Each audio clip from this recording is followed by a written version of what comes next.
Good morning, and joining us in studio, Tom Fitton, president of Judicial Watch. Tom, great to have you here. Thank you for Appreciate having me. you joining us.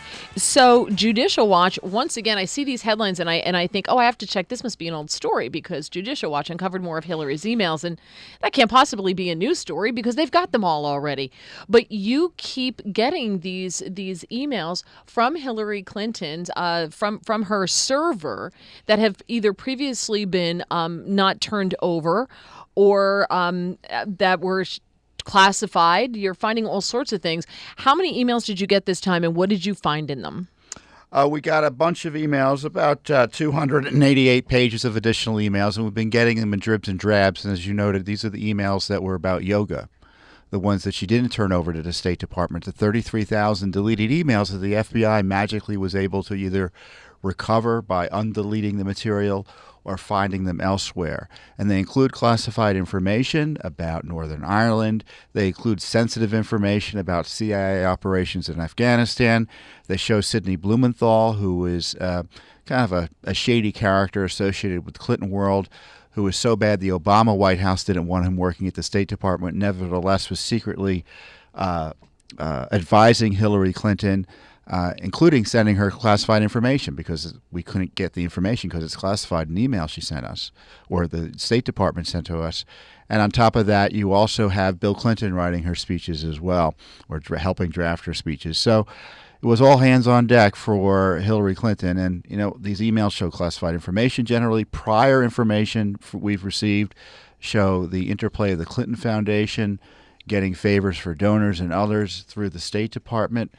And you got to wonder why it is this Justice Department is still sitting on this issue, at least legally, in terms of not prosecuting her. We got evidence after evidence, pieces of evidence showing that she mishandled her classified information on her server and with no prosecution. I mean, she would have had to be a pretty incompetent Secretary of State to be incapable of determining that classified information was being mishandled on her private email server. I mean, she'd have to be practically brain dead to not realize that. And that's why it was so weird when James Comey came out, forgave all the behavior, of course, and subsequently you say you've not even received any inkling or any hint that prosecutors are taking a serious look at the way this was handled.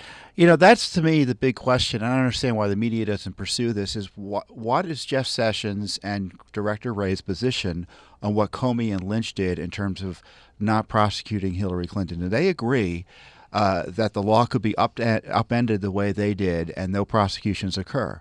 Are they going to prosecute her, or do they agree with Comey's lawless approach, giving her a get-out-of-jail-free card? Complete silence. And to me, in this case, silence means complicity. But Cheryl Mills is mentioned in this. So some of these emails went back and forth with Cheryl Mills. But wasn't Cheryl Mills given immunity? Was Lynch given immunity? I mean, I know the FBI was handing out, the DOJ under Obama was handing out immunity to pretty much all the players in this email saga, except for Hillary. I don't think she got immunity in anything. So why not go forward with this? Because everybody's got immunity. Well, I don't think they were given immunity in the general sense that you may believe, Mary. I think it was limited immunity for particular testimonies. But if Cheryl Mills and Yuma Abedin also knew and approved of, and of course, you know, Abedin had an email system on this server which also had classified information on it, that classified information was being mishandled in this way, they may have liability as well, so they don't have immunity. And that's one of the reasons I think they don't want to move against Hillary Clinton, because there are a lot of other people they'd have to move against over this extreme mishandling of classified information. Remember, dozens of emails, dozens of pieces of information, including, we already know, 20-plus emails that include the highest levels of classification were present on this server. And she had an obligation personally to make sure this was done. She had what is called original classification authority. So you are supposed to be able to analyze immediately what comes in and out and classify it and protect it or otherwise. And you know, the email shows she didn't give a rat's tail about that when warned about it. And she has senior staff who are moving information from classified environments into unclassified environments and communicating it with her on, again, a private server, which seemed pretty susceptible to cyber attacks. I know you're battling the government actively. I mean, it's not just getting these documents out yesterday. You have court hearings, today and tomorrow? What's going on here?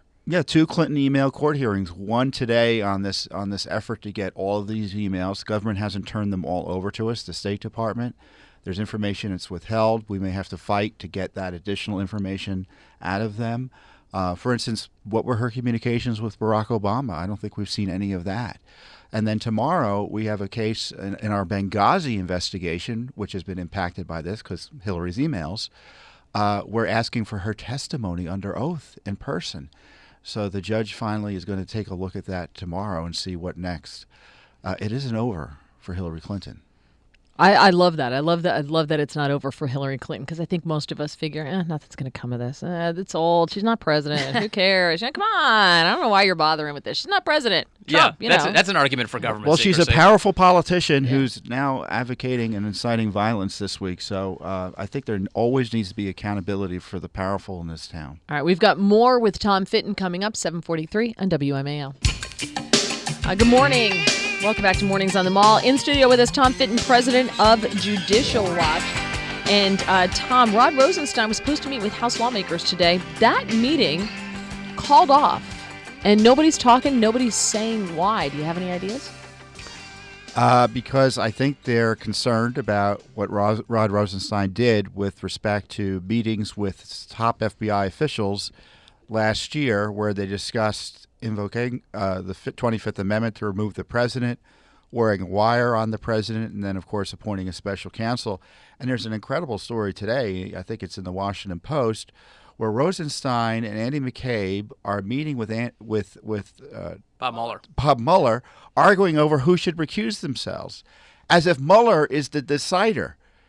You know, it just shows you the corrupt ethical mess behind the appointment of the Mueller operation or the Mueller special counsel, and that Mueller, in effect, is really running the DOJ, because the only reason Rosenstein supposedly is still there in terms of running the Mueller operation and hasn't recused himself, because, as you know, he was involved in the firing of Comey, is because Mueller supposedly is comfortable with that. Well, talk about the tail wagging the dog. Right. Yeah, it's an unbelievable story in the Washington Post, and as a part of what appears to be information warfare going back and forth between Andrew McCabe and Rod Rosenstein, because we see the New York Times pieces, these Washington Post pieces, the two men attacking each other, trying to set the theme. And now you have the president who was, it looked like, on the cusp of actually firing Rod Rosenstein. He has a meeting with him on Air Force One. And now the sounds that we're hearing from the president is he's basically happy for now with Rod Rosenstein and that they have a good working relationship. What do you make from all that? I don't know. I don't know if the president's going to let him go eventually or not. Maybe they just leave on their own. The problem the president has, every act he take, well, he fired Comey. Now then they ginned up a special counsel over that. And if he does anything with Rosenstein, despite the evident problems that Rosenstein had, I'm sure they'll threaten him with more criminal prosecution. So he's between a rock and a hard place there. But if I were Rosenstein, I'd be concerned about my future employment. But it gets back in the end to Mueller.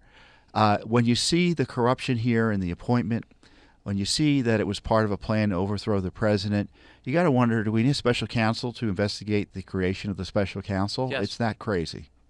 Yeah, it's interesting, but given everything, the piece that just came out about McCabe and Rosenstein, you would think that would be even more reason that Congress would want him to sit in front of them and ask him questions. You would think that there would be that meeting where questions could be asked as opposed to putting it off. You know, they're going to have a private meeting, and how sweet that is.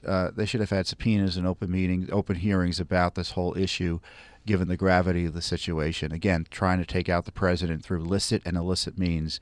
Now, supposedly the other FBI officials in that meeting, for instance, about the wire, didn't think Rosenstein was joking, as if the joke was appropriate to begin with. But the people who characterized that to James Baker are two people, Andrew McCabe and Lisa Page, who have it out for Rod Rosenstein. So who knows how this is all working? We can have a hearing about absurd allegations against an incoming Supreme Court justice, but no hearing about government officials talking about illegally targeting the president. Bingo. Smart points as always. Because Tom Fitton. Democrats don't want it, just saying. Really appreciate some Republicans don't either.